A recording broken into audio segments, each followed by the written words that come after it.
Graças a Deus, mais uma vez, a oportunidade do nosso estudo, agradecendo a companhia de vocês, desejando que estejam todos bem, em paz e com saúde.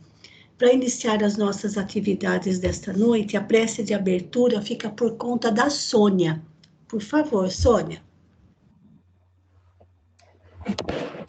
Boa noite a todos. Noite. Que todos estejam envolvidos na harmonia dessas músicas, da natureza que nos proporciona Deus. E que vamos estudar, vamos continuar nesse estudo de Paulo Estevam, que é uma época tão diferente da nossa, em que muita coisa não sabemos ainda, no caminhar das leituras, vamos entender um pouco. Que os bons amigos espirituais estejam com cada um de nós, para que esse estudo seja muito proveitoso. Que somos gratos por tudo, por este momento. Obrigado, Senhor, mais uma vez.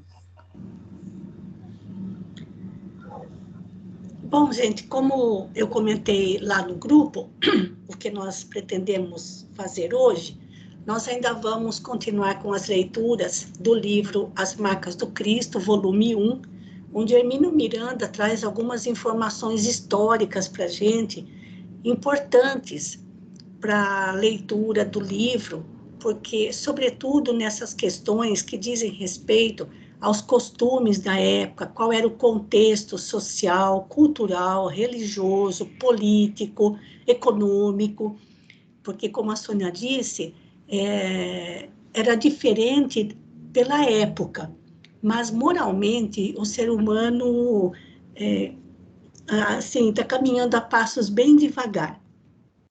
Então, na semana passada, eu vou sair aqui do PowerPoint e antes de abrir os textos, eu vou parar de compartilhar e compartilho de novo, porque como o pessoal não tem o livro, aliás, não tem esse livro, As Marcas do Cristo, e eu escaneei, porque também não tem o PDF completo. Então, eu me lembro que na semana passada, nós estávamos aqui, ó. A gente, na semana passada, a leitura ficou entre o Murilo e o Albertin. E então, nós estávamos falando do Sinédrio, aqui em cima um pouquinho, ó. O Sinédrio, que significa Assembleia, Senado, composto por 71 membros e mais um chefe, vamos dizer assim. E aí, ele, na continuação, ele fala dos grupos que disputavam o poder e a glória nos debates do Sinédrio. Então, como já comentamos também, por que conhecer essas coisas sobre a comunidade judaica antes de começarmos o capítulo 5? Para que a gente não comece o capítulo 5 fazendo julgamentos, assim, dentro dos critérios nossos hoje e como eram os critérios da época, conhecendo melhor qual era a época, o momento que Saulo de Tarso vivenciava, que também foi o mesmo de Jesus e também o mesmo dos apóstolos. Né? A gente não pode analisar só esses personagens, essas personalidades, sem o contexto no qual eles viviam. Então, nós vamos continuar um pouquinho hoje, porque tem muitas informações importantes aqui para nós, tá bom? Então, para continuar a leitura, hoje nós começamos com a Marina, só que eu nem prestei atenção para ver se a Marina já tinha entrado. Se hoje vai dar para ela participar. Tá aí, Marina? Tá dando para visualizar bem? Tá sim. Então, pode começar. Qual parágrafo que é? Aqui, olha, dois grupos. Tá.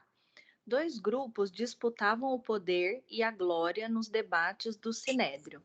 A facção conservadora, liderada pelos sacerdotes mais eminentes, e apoiada pelos saduceus, e o grupo liberal, sob a influência dos fariseus e escribas.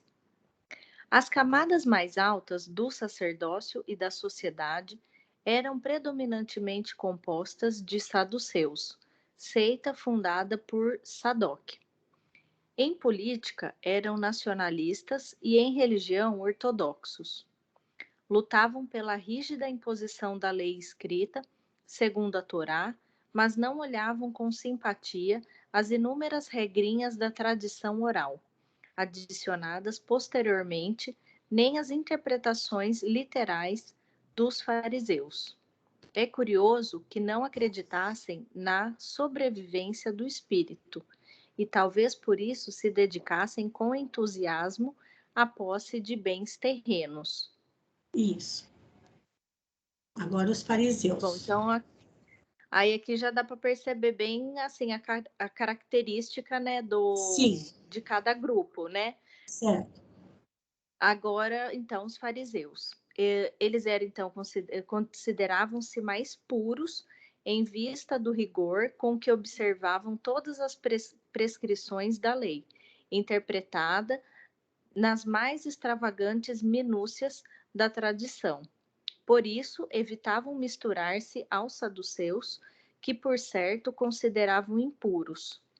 A designação de fariseus foi-lhes dada pelos saduceus e significa separatista, dado que não queriam mesclar-se com os outros. Isso. A gente leu então esse... aí, Pode naquela falar, época Maria. já tinha isso, né? Sim, já estavam divididos. Nós chegamos a ler isso no finalzinho já da semana passada, e então, assim, o que acontece? Os saduceus, eles ficavam somente com a Torá escrita. Já os fariseus, eles ficavam com a Torá escrita, mas também a tradição oral, que eles foram incrementando muitas regrinhas e interpretações, às vezes, ao pé da letra. Então, essa tradição oral e as exigências dessa tradição oral, cheia de regras, além das regras da Torá, eram seguidas pelos fariseus. E eles realmente se consideravam acima dos demais. Então, eu me lembro que no finalzinho da quarta-feira passada, a gente leu esses 2 parágrafos, terminando assim a primeira, assim, o comecinho, né? Nós estávamos bem no comecinho ainda do texto sobre a comunidade judaica. Então, agora nós vamos passar para a continuação aqui na segunda aqui, ó. Tá dando para visualizar, Marina? Tá. Pode Com continuar. a intenção de aplicar a lei em todo o seu rigor e preservar a pureza ritualística, acrescentaram uma infinidade de recomendações que a tradição oral guardava fielmente.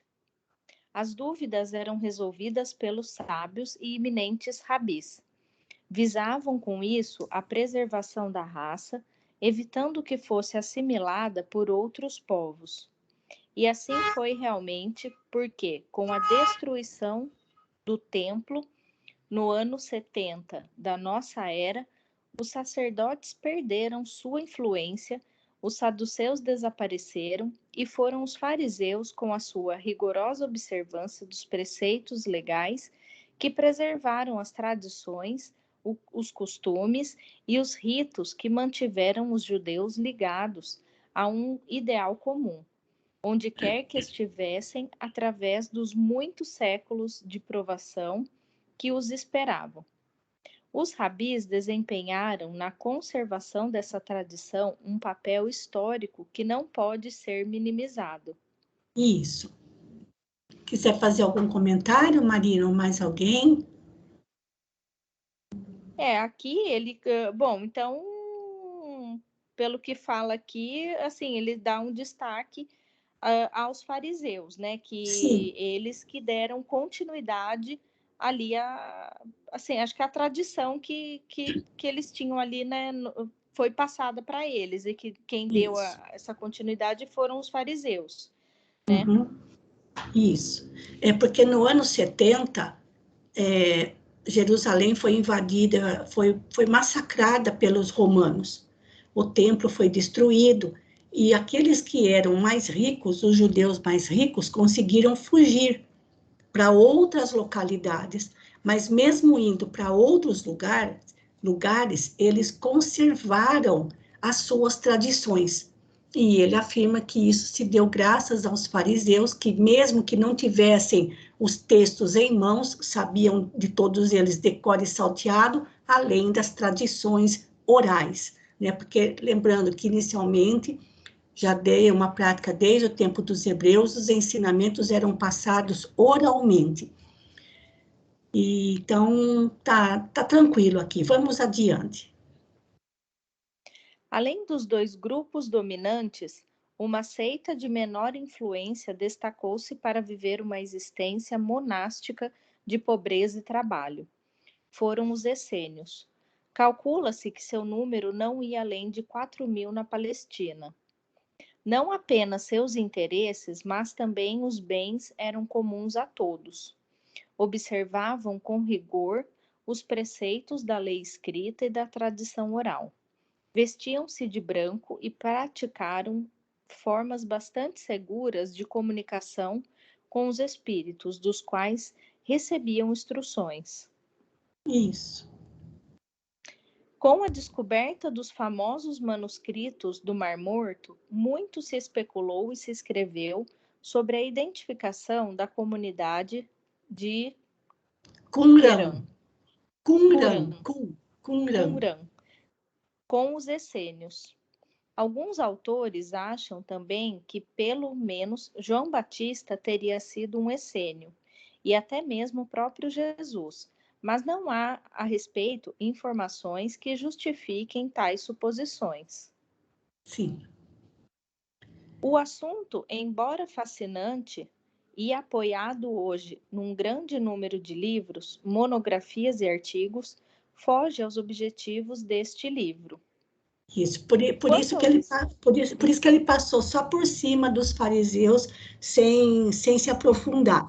Só lembrando, quem quiser conhecer um pouco mais sobre os essênios, tem um livro chamado A Grande Espera, inclusive tem lá na casinha de oração, para quem quiser ler, que conta como foi o encontro dos essênios com Jesus quando ele era adolescente. Mas, como ele diz, não é o nosso escopo aqui também, então vamos adiante, até chegar no ponto que nos interessa. Pode continuar, Marina.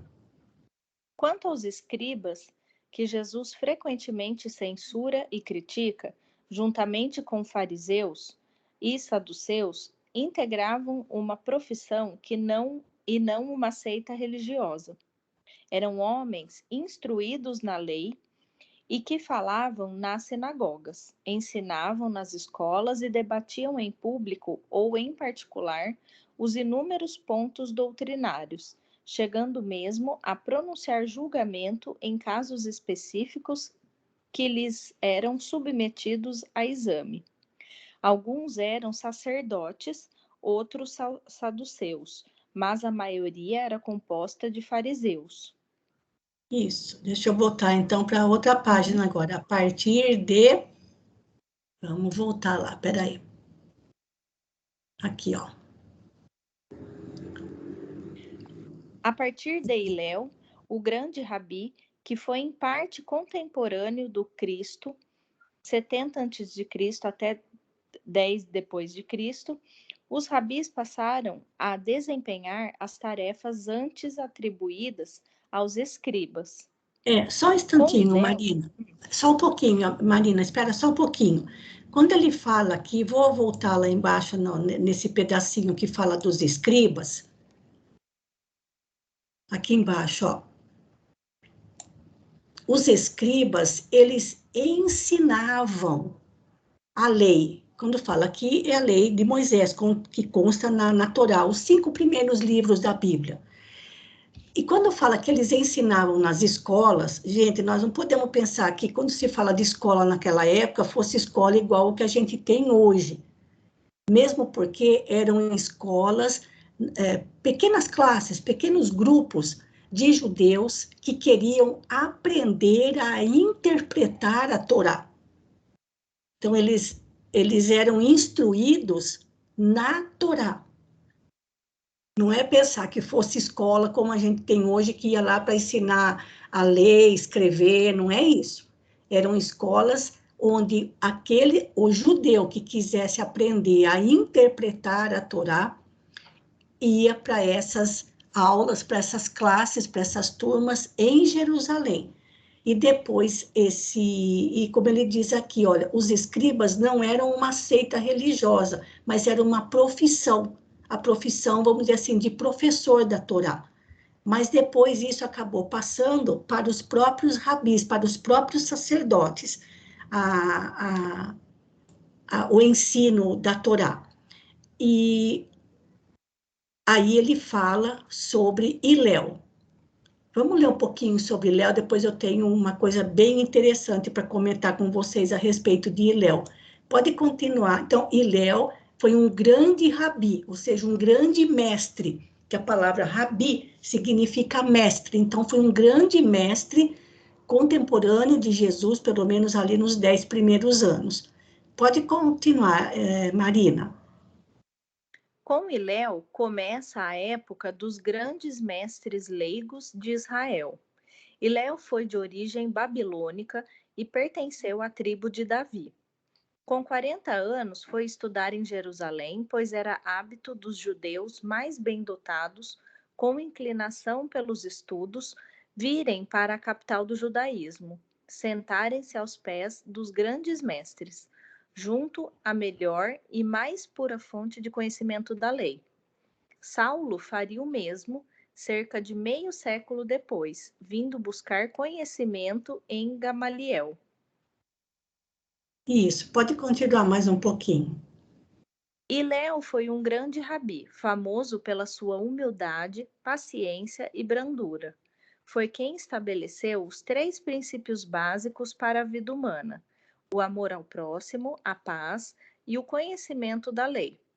Consta que quando alguém lhe pediu para explicar a lei durante o tempo em que uma pessoa pudesse ficar apoiada num só pé, Hilel respondeu: o que é odioso para você, não o faça aos outros. Isso. Ensinava também que não deviam julgar o nosso próximo antes de nos colocarmos em seu lugar. Considerava Herodes o Grande um mal necessário e foi nomeado por ele presidente do Sinédrio no ano 30 a.C., cargo que ocupou até a morte, ocorrida 40 anos depois, já na era cristã. Foi tão amada a sua figura que durante 400 anos o posto foi ocupado hereditariamente pela sua família. Isso, quero falar um pouquinho desse Hilel, Marina.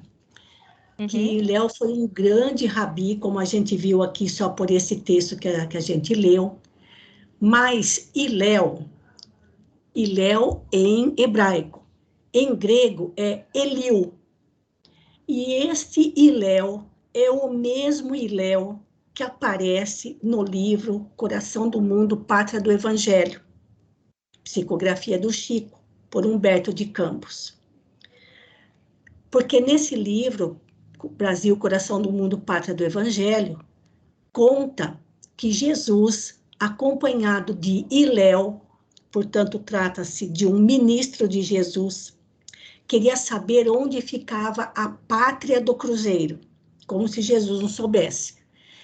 E Hilel foi veio com Jesus fazer uma visita ao continente, ao nosso país, a essa região da América do Sul. E ficou combinado que Hilel renasceria para incentivar e instruir a navegação. E foi assim que Hilel reencarnou em Portugal, na figura do infante Dom Henrique de Sagres, fundando uma escola de navegação. Para que isso? Para instruir navegadores, para que eles pudessem chegar, que o único meio de locomoção a grandes distâncias era pela navegação, para que eles pudessem chegar até o território brasileiro. E Léo é um grande ministro de Jesus, responsável pelo desenvolvimento social do planeta. E neste livro, Brasil, Coração do Mundo, Pátria do Evangelho, conta-se um pouquinho mais a respeito dessa figura. Então, ele não foi um mestre qualquer na sociedade hebraica dos tempos de Jesus. Olha o que ele fala aqui, se você resuma toda a Torá, de modo que uma pessoa que esteja apoiada num só pé consiga compreender. E ele coloca essa frase, o que é odioso para você, não o faça aos outros. Então, ele foi um grande rabi. E, como diz aqui, era hábito dos judeus mais bem dotados, judeus que moravam em outras regiões, irem até judaísmo para estudarem aos pés desses grandes mestres, porque houve, embora toda a briga ideológica entre saduceus e fariseus, existiam grandes pensadores, filósofos e escritores entre os judeus. E Léo foi um grande mestre. E há uma ligação de Léo com Gamaliel, porque Gamaliel foi o grande professor de Saulo de Tarso. Tá bom, gente? Então, é muito interessante que Léo apareça aqui na história, e ele teve, depois do contato com Jesus, mais, né, quando queria saber onde é que ficava a pátria do Cruzeiro, e o que leva a gente a pensar que muitos, talvez, dos que tenham reencarnado na Península Ibérica, nos tempos do infante Dom Henrique, eram aqueles que também haviam vivido nos tempos de Jesus lá na Palestina. Reencarnaram na Península Ibérica, aprendendo a navegar com um mestre que já era conhecido deles, espiritualmente falando, para descobrir novas terras. Então, é uma história belíssima isso, né, gente? Então, isso está descrito lá no livro Brasil, Coração do Mundo, Pátria do Evangelho. É o mesmo Iléu, e em grego, Eliu, tá bom? Pode continuar, Marina. Aqui, ó, parece pouco, olha lá, aqui, ó. Parece pouco explorado o fato de que Gamaliel, mestre do jovem Saulo, era filho do grande Léo. Segundo a tradição, Gamaliel sucedeu a seu pai na presidência do Sinédrio, mas a Enciclopédia Britânica declara que essa informação não corresponde à realidade histórica. Sabem, porém, os historiadores que Gamaliel exercia considerável influência no tribunal judaico, além de ser considerado o melhor mestre da sua época. Na verdade, foi o primeiro doutor da lei que mereceu o título de Rabboni, que significa mestre, professor. O autor dos Atos dos Apóstolos registra seu apelo ao Sinédrio em favor dos discípulos de Jesus. Veremos depois, no decorrer deste livro, até onde foi profunda e positiva sua influência na formação de Saulo, o doutor da lei. É uma figura da mais alta importância na vida do futuro apóstolo dos gentios. Isso.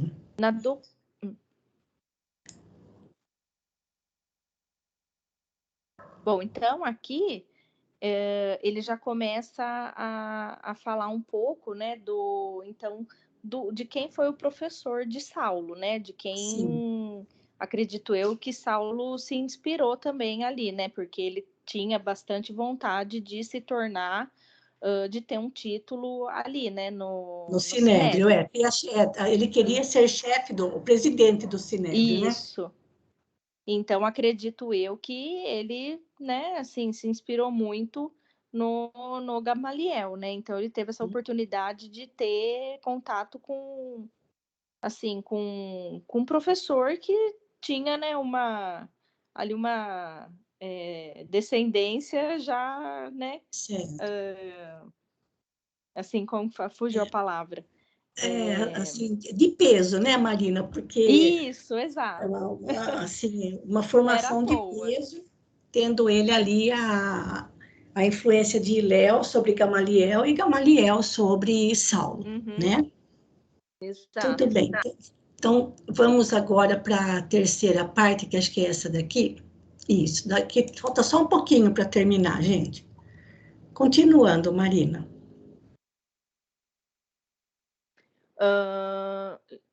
Eu perdi aquele início ali do... Peraí que eu abro lá de novo aqui, ó. Bem, poucos... Aqui embaixo, ó. Na documentação histórica oficial existente... Na documentação histórica...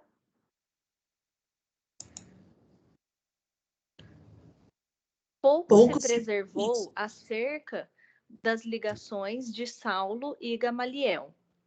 Defendendo-se perante a tumultuosa multidão de judeus em Jerusalém, Paulo diz o seguinte: sou judeu, nascido em Tarso, da Cilícia, mas educado nesta cidade, instruído aos pés de Gamaliel, na exata observância da lei de nossos pais. Estava cheio de zelo por Deus, como o estáis vós outros no dia de hoje. Isso, aqui ele cita Gamaliel. Pode ir.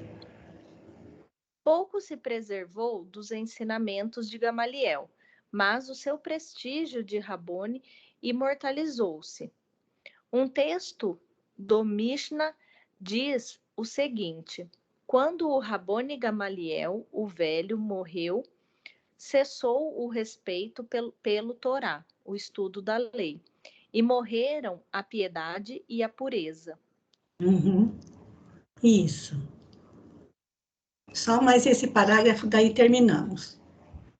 Muito ainda teremos a dizer sobre essa notável figura humana, depois que Emmanuel afastou para nós o véu que há quase 2000 anos encobria o grande Rabone. Não é certamente por acaso que o planejamento espiritual o colocou no caminho de Saulo. E apesar de alguns autores mal informados suspeitarem de que Gamaliel teria influído para que Saulo iniciasse a perseguição aos primeiros cristãos, a verdade é inteiramente outra, como veremos. Isso, termina então aqui aí. Ele já dá um spoiler, né, do que vai acontecer no livro, né? Isso. Que Saulo vai começar a perseguir, né, os cristãos, e como ele fala aqui, né, que foi uma informação, acho que equivocada, né, que acho que alguns historiadores achavam que ele tinha influenciado o Saulo a começar essa perseguição, né? Isso. Bom, gente, ainda temos aqui um tempinho antes da gente começar o capítulo 5, então, se alguém quiser fazer algum comentário a respeito, mas acho que deu bem para a gente ter uma ideia, sobretudo da questão religiosa entre fariseus, saduceus, quem eram os escribas, e a figura de Léo, de Gamaliel, que vai aparecer com bastante intensidade no livro Paulo e Estevão. Então, se alguém quiser fazer algum comentário sobre o que a gente leu aqui, mas acho que deu para ficar, assim, ele escreveu de uma forma bem tranquila, que dá para a gente ter realmente uma ideia de como era a situação social, política, religiosa nos tempos de Saulo e o que equivale a dizer nos tempos de Jesus. Marina, muito obrigada. O texto termina aí, porque depois ele começa falando do Messias, certo? E claro que dá vontade da gente continuar lendo, mas a gente vai usar bastante esse livro dentro do possível para o nosso esclarecimento. Mais algum comentário, Marina? Mais alguém quer fazer algum comentário a respeito? Tranquilo? Bom, então, de novo, eu vou fazer o mesmo. Eu vou sair desse texto, porque esses textos estão em PDF, e vou abrir... Espera lá um pouquinho, eu vou abrir direto aqui, depois eu compartilho. Espera aí. O livro Paulo e Estevão, já no capítulo 5, e aí já vou passar a leitura para a Ritinha. Isso, aqui, ó. A pregação de Estevão. Espera lá que eu já vou compartilhar, tá bom? Obrigada, viu, Marina? Então, vamos compartilhar aqui, ó. Eu que agradeço. Tudo certinho aí, Ritinha?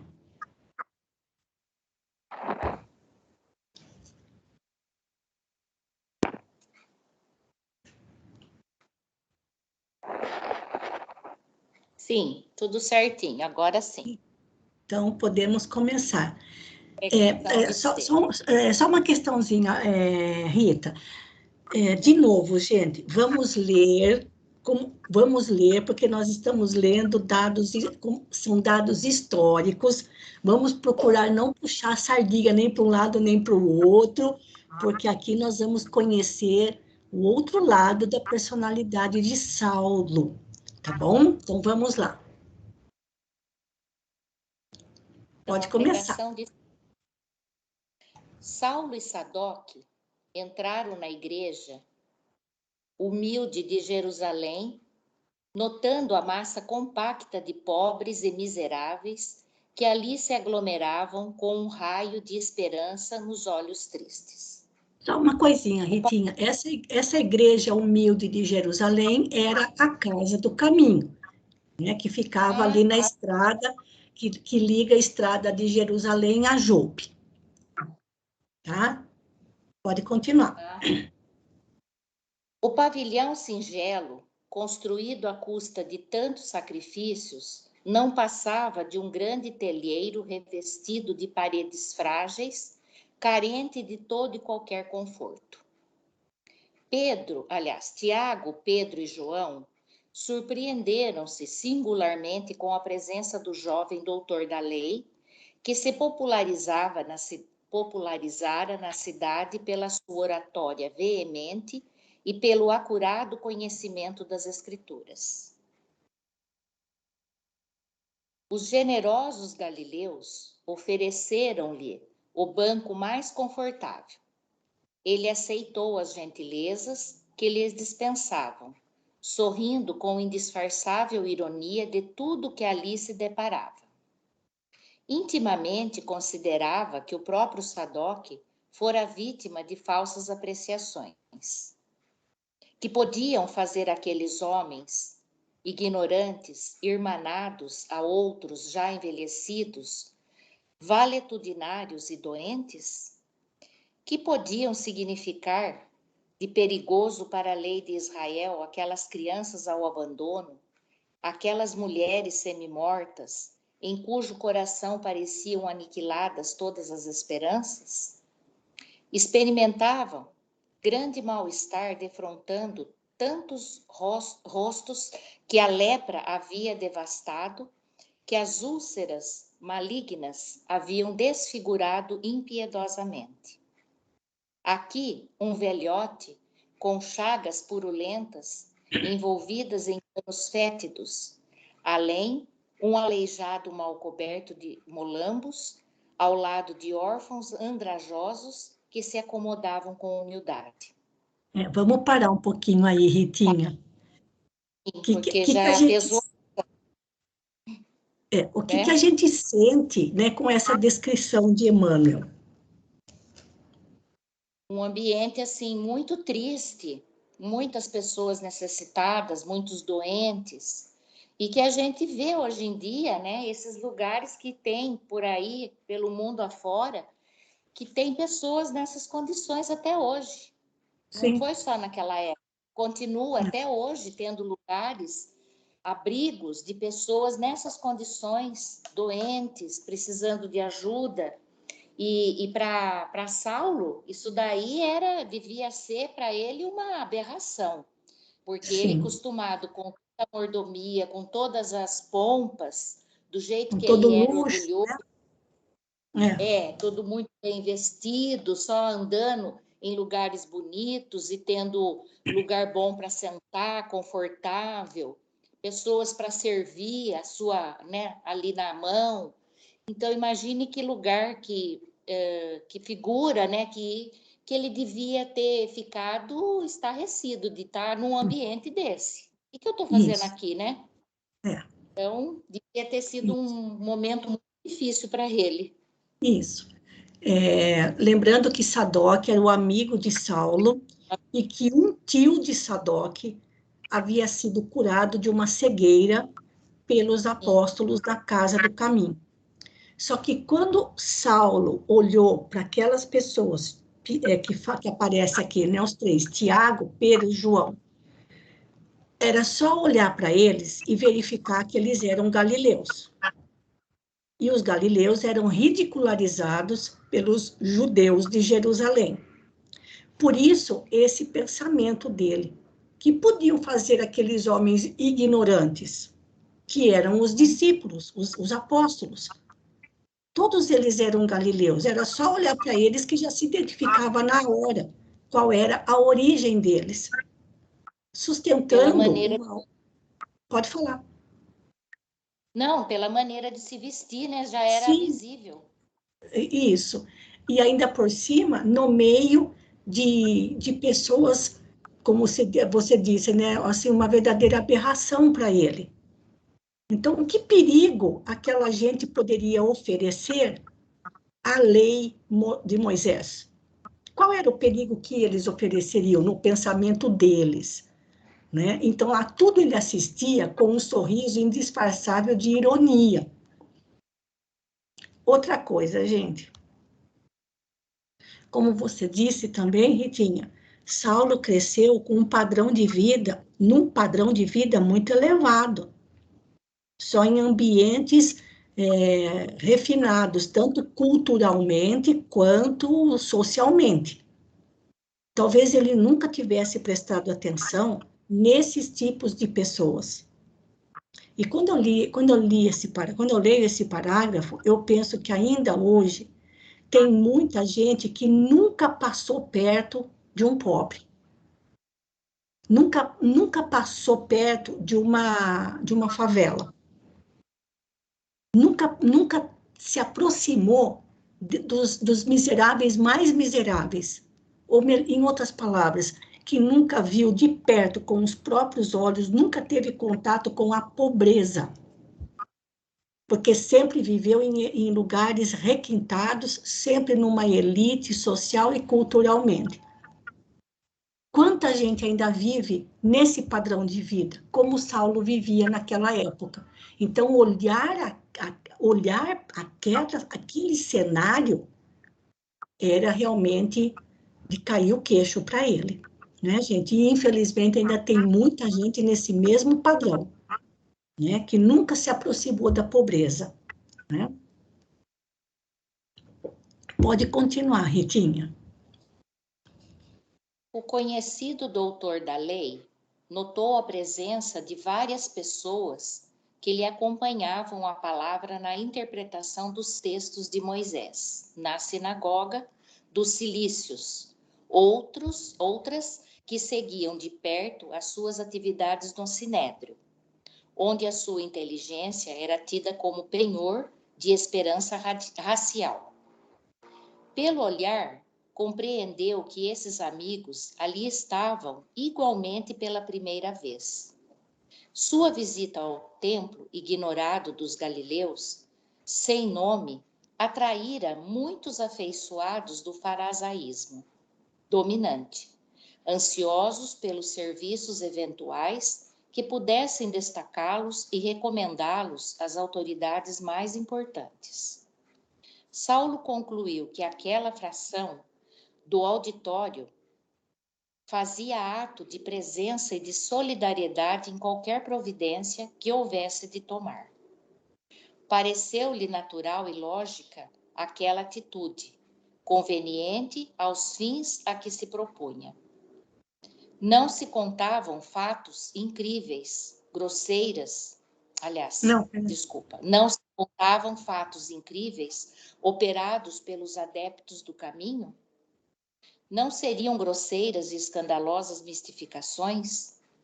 Quem diria que tudo aquilo não fosse o produto ignóbil de bruxarias e sortilégios condenáveis?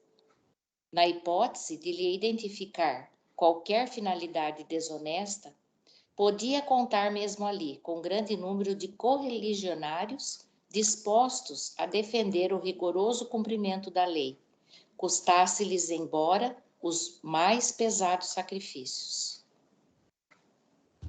Pode comentar. Então, aí eles preferiam, né, acreditar que tudo isso que eles estavam vendo não era realidade, não era verdade. Eles achavam que era fruto da mistificação, de bruxaria, porque ele nunca teve contato com, como você disse, né? Nunca ele se deparou com situação, com pessoas dessa situação. Então, ele não tinha conhecimento nenhum de como era, como viviam, quais eram os seus sofrimentos, as suas necessidades. Então, era mais fácil acreditar que fosse uma bruxaria, que fosse uma invenção, do que realmente se empenhar em fazer alguma coisa para ajudar ou para melhorar a situação daquelas pessoas pobres e necessitadas. Então, quer dizer, é muito mais fácil, né, você passar por cima e ignorar, dizendo, o que eu estou vendo não é realidade, eu não estou vendo nada disso. Né? Então, é uma postura, assim, de pessoa orgulhosa, que não admite aquilo que está vendo, né? E ele percebeu que também tinha outros adeptos, outros simpatizantes do farisaísmo judaico lá na Casa do Caminho, né? Então, se ele precisasse de alguma atitude contra o que estava acontecendo lá dentro, ele sabia que podia contar com aqueles que eram seus afeiçoados, que eram, assim, também os seus do mesmo partido. Podemos continuar, Ritinha. Vamos lá. Deixa eu só... Aqui, ó, notando... Abaixa um pouquinho, por favor. Isso. Notando que outro quadro menos grato ao seu olhar acostumado aos ambientes de luxo, evitava fixar os aleijados e doentes que se acotovelavam no recinto, chamando a atenção de Sadoc, com observações irônicas e pitorescas. Quando o vasto recinto desnudo de ornatos e símbolos de qualquer natureza, de todo se encheu, um jovem permeou as filas extensas, ladeado de Pedro e João, galgando os três em estado quase natural, formado de pedras superpostas. Não, Estevão, é um estrado, um lugar um pouquinho mais alto. Tá. Galgando os três, um estrado quase natural, formando de pedras superpostas. Era um elevado, né? Sim. Estevão. Vozes abafadas inculcavam o pregador, enquanto seus admiradores mais fervorosos apontavam para ele com jubiloso sorriso. Inesperado silêncio mantinha todas as frontes em singulares expectativas. O moço magro e pálido, em cuja assistência os mais infelizes julgavam encontrar em desdobramento do amor do Cristo, orou em voz alta, suplicando para si e para a Assembleia a inspiração do Todo-Poderoso. Em seguida, abriu um livro em forma de rolo e leu uma passagem das anotações de Mateus. Mas, Ide antes as ovelhas perdidas da casa de Israel, e indo, pregai, dizendo: é chegado o reino dos céus. Estevão ergueu altos olhos, serenos e fulgurantes, e sem se perturbar com a presença de Saulo e de seus numerosos amigos, começou a falar mais ou menos nesses termos, com voz clara e vibrante. Isso, só um tempinho, Ritinha. Nós vamos começar agora, nós vamos conhecer, a partir de agora, o primeiro discurso de Estevão, para nós, né? Porque ele fazia isso com regularidade, lá na Casa do Caminho. E pelo que Emmanuel descreve, a gente já consegue perceber assim, a autoridade moral e amorosa que ele possuía perante os doentes que ficavam na Casa do Caminho, que buscavam nele como se fosse um desdobramento do amor de Jesus. Porque nós vimos nos capítulos anteriores que Estevão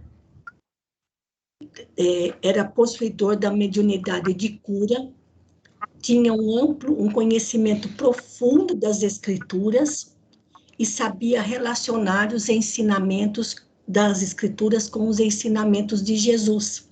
Portanto, ele falava com eloquência, com conhecimento e segurança. Mas vejam que a gente encontra nele tudo aquilo que define o verdadeiro cristão, porque ele não ficava só filosofando, fazendo palestras, falando e estudando. Ele auxiliava os doentes na Casa do Caminho. Então, ele era o cristão completo, né? Porque não adianta nada só ficar filosofando, estudando e não colocar em prática. Ficar promovendo palestras, promovendo essas colocações, essa fala junto dos sofredores, porque ele sabia que ele estava falando para, ou melhor, que os seus ouvintes eram os sofredores, não era a elite cultural de Jerusalém. Então, ele não se importou nem um pouco com a presença de Saulo e dos demais fariseus que estavam presentes lá naquele dia, porque o objetivo dele era evangelizar, não é? Pode falar, Ritinha. Eu acho assim que ele, com a sua pureza, com todo o conhecimento que ele tinha que dar a esses doentes a esperança, Sim. a fé, né, que tanto ele pregava para que esses irmãos fossem curados, já que ele tinha essa mediunidade de cura, né? Sim. Então, ele precisava discursar para esses irmãos necessitados, Sim. né? É que nem fala, são os doentes que precisam de auxílio e não os sãos. Sim. No caso, o Sadoc, o Saulo, né, que estava toda a turma lá, eles não precisavam saber daquilo, porque eles só tinham a soberba, mas a ação, a prática, nenhuma. Eles nenhuma, tinham exatamente. O Estevão, além do conhecimento que ele tinha, ele colocava em ação o seu ensinamento, né? Ele punha a mão na massa. E é isso que para Jesus é o importante, né? Então vamos ver então como ele começa a sua fala. Pode começar, Ritinha.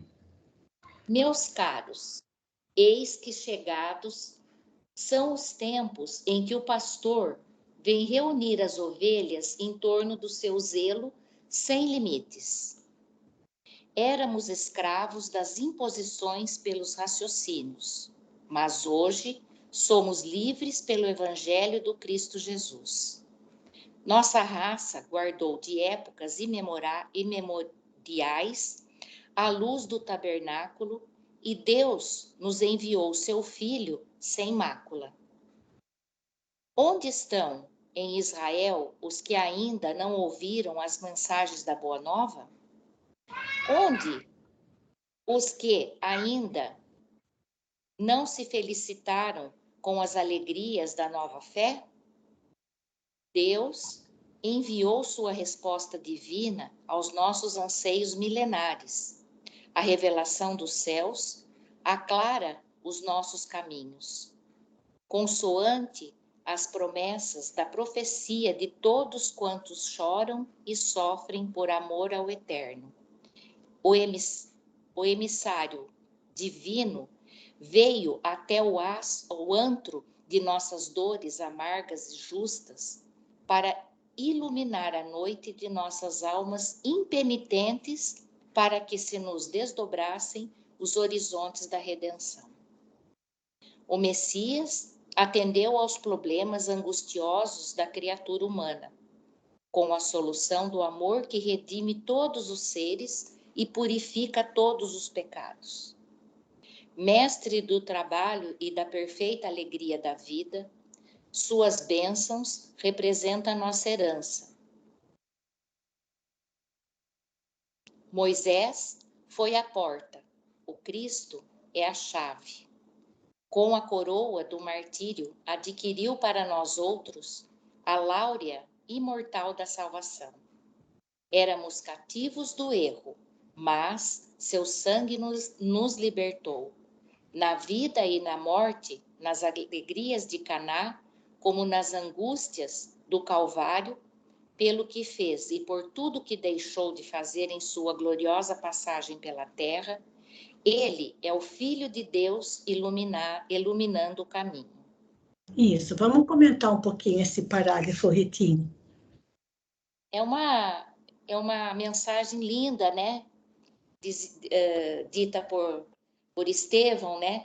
Na sua humildade, no seu conhecimento, ele vem falar de tudo que aqueles irmãos necessitados precisavam ouvir. É como eu falei, eles precisavam de uma esperança, de um conforto, de um encorajamento para que eles olhassem para frente e não vissem a situação deles que estava perdida, que estava tudo no fim. Estevão tinha que dar a esses irmãos uma palavra de esperança, assim, para que eles pudessem acreditar em Jesus, na sua palavra, naquilo que ele prometia. Então, ele tinha essa missão de passar àqueles irmãos toda essa vontade de viver, essa esperança de poder ser curado. Então, nesse discurso, ele fala, né, em poucas palavras, o que Jesus deixou para nós e o que ele fez, o que ele sofreu por todos nós, para mostrar para nós que nem tudo está perdido e que, por mais difícil que seja a situação, a gente sempre vai encontrar uma resposta, uma palavra que nos encoraje, que nos dê um auxílio, mas desde que a gente esteja aberto a ouvir. Porque não adianta nada escutar e não ouvir. Que era o que Jesus falava, né? Muitos de vocês escutam, mas não ouvem o que eu estou falando. Então, quer dizer, se não entender, não vai de nada.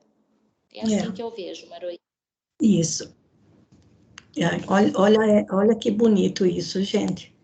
O Messias atendeu aos problemas angustiosos da criatura humana, dando para esses problemas a solução do amor, que redime todos os seres e purifica todos os pecados, todos os nossos erros.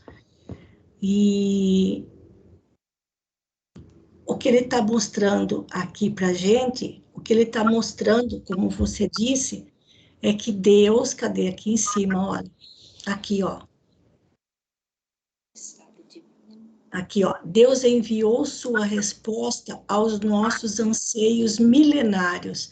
A revelação dos céus aclara os nossos caminhos.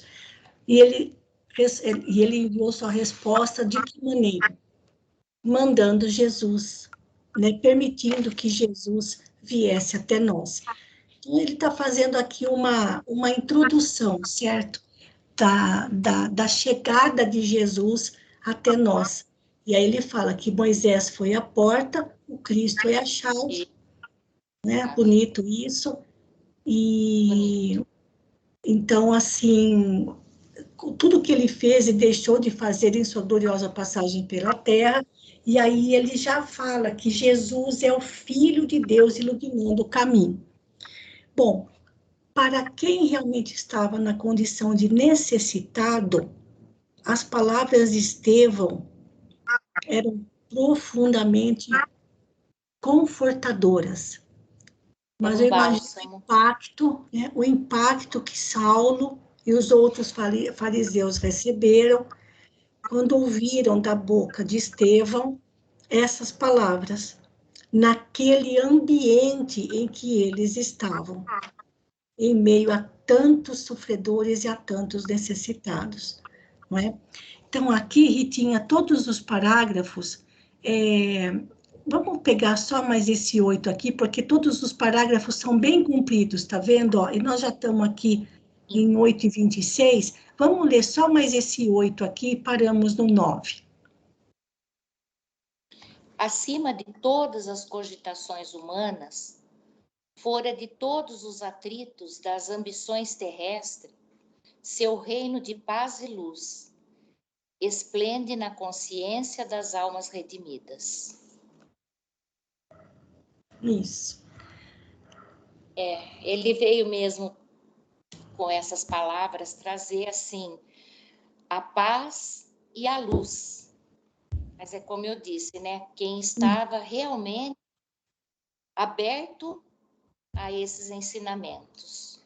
Uhum. Mas Paulo devia ter ficado assim, né? De boca aberta, Sim. né? Como Sim. que uma pessoa dessa natureza, tão simples, tão que ele se achando, esse é um ignorante, né, mal vestido, né, que vai falar o quê?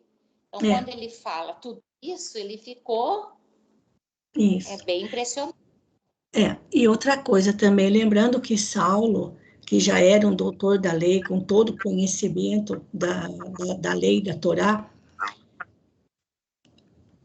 e ele tinha como objetivo um cargo no Sinédrio, aí Estevão fala que acima de todas as cogitações humanas, fora de todos os atritos das ambições terrestres, seu reino de paz e luz, que Jesus veio ensinar para a gente, esplende na consciência das almas redimidas.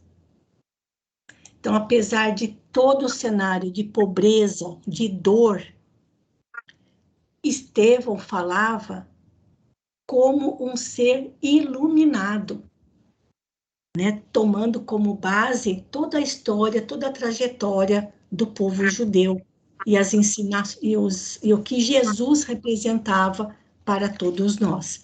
Alguém quer fazer algum comentário, mais alguma coisa, Ritinha, que nós vamos parar por aqui, que já estamos aí em cima da nossa hora, e esse discurso de Estevão, e aliás, todos os outros que a gente vem a encontrar pelo caminho, sempre precisamos ler, sempre com muita com calma, né? Sem correrias. Né? Mais alguma colocação, Ritinha? Alguém quer fazer mais algum comentário? Tudo certo, Maroísa. Vamos deixar para a próxima semana. Isso, tá certo. Então, na próxima semana, para quem tiver com o livrinho, marca aí que nós paramos nesse parágrafo, ó Israel, tá bom? Então, eu vou voltar lá na nossa página do Skype, terminando aqui o compartilhamento. E para a nossa prece final, hoje é o Matias que faz a prece final para nós. Por favor, Matias. Boa noite a todos. Vamos nos manter conectados com a espiritualidade maior, os nossos benfeitores e mentores espirituais. Querido amado Mestre Jesus, agradecemos por mais essa oportunidade de um estudo pelo qual vamos refletir e colocar em nossa consciência aquilo que podemos praticá-los no dia que vai nascer o Pai. E assim exercer um pouquinho mais o verdadeiro cristão apóstolo de Cristo, Pai amado.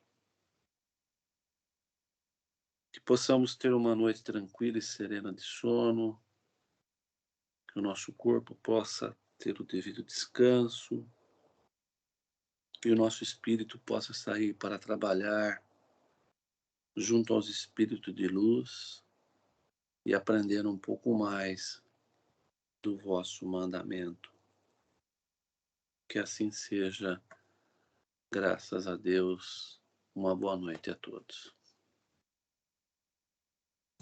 Então, queridos amigos, mais uma vez agradecendo pela companhia de vocês, desejo a todos uma boa noite, um bom descanso e até sexta-feira, se Deus quiser, na nossa roda de leitura. Muito obrigada, fiquem com Deus, um grande abraço.